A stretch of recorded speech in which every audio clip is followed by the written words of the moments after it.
When I think about personal finance, the foundation for good financial planning is all about cash flow management. And there's really four variables that you need to understand to be able to manage your cash flow well. The problem is that when I ask people about these four specific metrics, they have no idea. They're actually not even close. The first one is what your income. This is what you make, what you take home on a monthly basis. Two is going to be your expenses. This is the one where people are the most off. When I sit down and ask somebody what their spending is, most times I find they're not even within 20% of the exact number they spend. That is why we actually, with all of our clients, go through and sort through their expenses to get that number. The third one is what you're going to pay in taxes. Obviously, if you're somebody who's a W-2 employee, pretty simple. This one's a little bit easier than a business owner who has, a sole prop or a partnership. And then the fourth one is going to be what your surplus is. And your surplus is just income minus expenses minus taxes gets you your surplus. The key to good financial planning is all four of these numbers. Again, it's your income, your expenses, what you need to pay in taxes, and what that surplus is. If you don't know any of these numbers, then you're just guessing.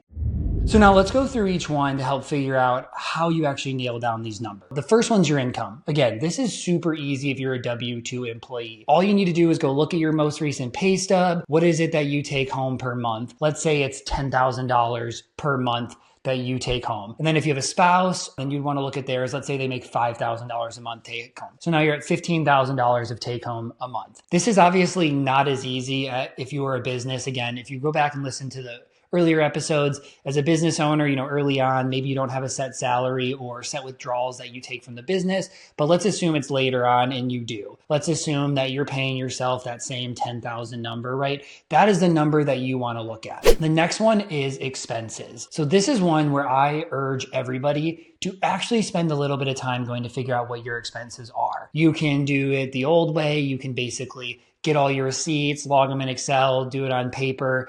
I don't think this is really the best way to do it. It's really tedious. And for most high income individuals, it doesn't need to go to that level. With our clients, we use Right Capital. If you are somebody that has less income and less surplus, you might have to get really granular here. You might have to see this goes to groceries, this goes to shopping, this goes to dining out, this goes to kids, this goes to X, Y, and Z, because you don't have much room or margin for error. If you're a higher income individual like the people I work with, all we really care about is what you spend on average per month. My recommendation is go back 3 months. This is what we do for all of our new clients. You can basically upload this to any software and typically they'll be able to pull 3 months of data, go through, organize it, make sure things that are transactions are transactions, transfers are transfers, income is income, and make sure it's all correct. I promise you the guess that you're going to have about what you spend per month, especially if you're somebody who's spending 10,000+ a month, you're probably going to be wrong. And this is why it's important to get that data. From there, I don't think you need to do this every month. My recommendation is that like every 3, 6, or 12 months, you go sort through a few months of data, see what the numbers are, and see if that's in line with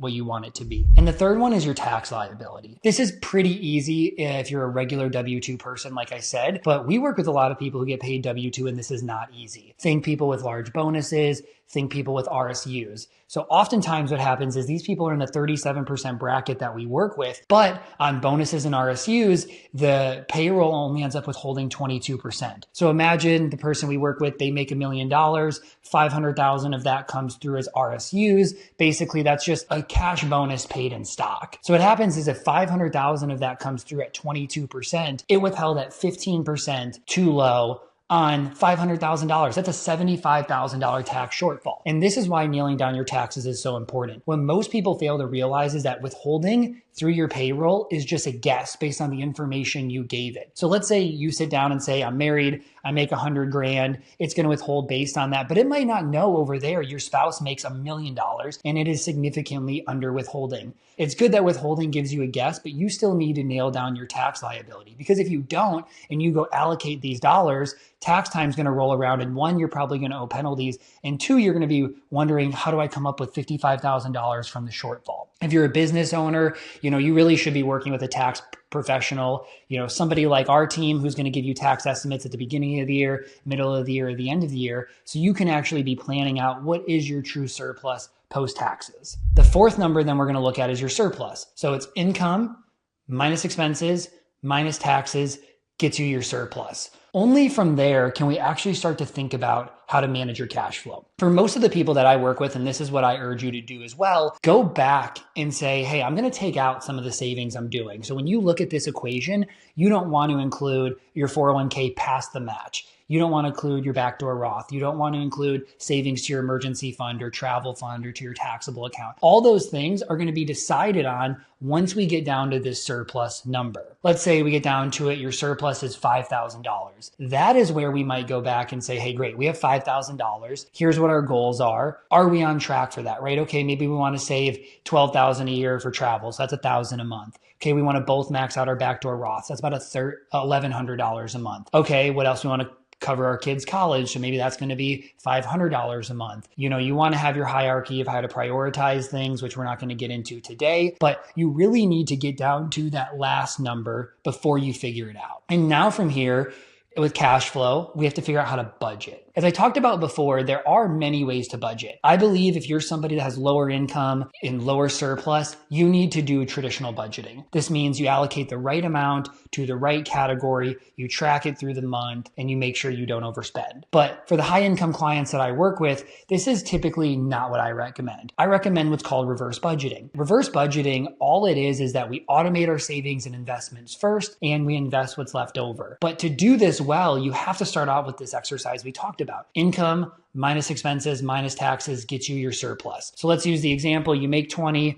you spend 15, you have $5,000 of surplus. So what this would look like starting next month is you would go automate all of those savings as the income comes in. You would do the 529, the Roth IRA, the emergency fund, all of the things you're just going to automate out right away. So that's $5,000 that's going to get automated. I get paid once a month. It makes it really easy. If you get paid twice a month, you might want to stagger when these are done. You might say, hey, my mortgage and other bills are the beginning of the month, so I'm going to do this in the second half of the month. You have to find the system that works for you, but automating it is the key to financial success. When I first started out, one thing that I heard is permanent life insurance is amazing because it's a forced savings tool. But the reality is you can create forced savings anywhere today. That can be in your 401k, it can be your Roth IRA, your taxable account, it can be any of your savings accounts, right? You can build automation to do that. And so basically what happens is you say I have $5,000 a month, some goes to savings accounts, some goes to investments, etc. And you just want to automate those dollars. I recommend using some high yield savings accounts for all the savings. I like Ally or Marcus.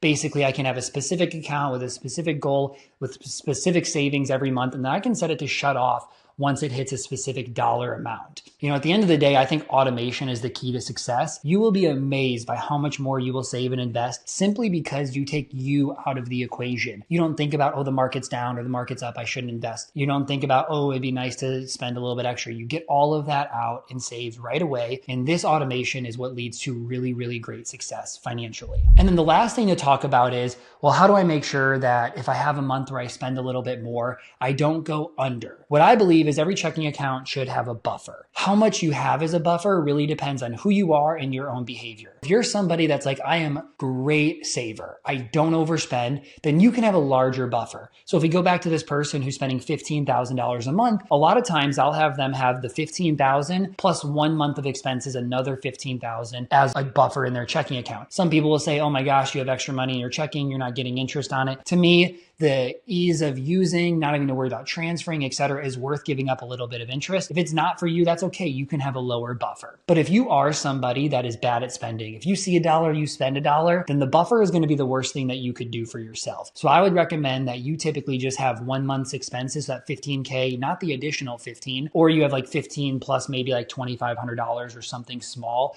to serve as your buffer. I think as you've listened to this episode, you've probably understood that a lot of this has to do with behavior and knowing your numbers and knowing what works for you. After listening to this, I really hope you go nail down the numbers for yourself. You cannot create a financial plan or say that you are doing well financially if you don't know income minus expenses minus taxes equals your surplus. So go figure that out today. Thank you for watching.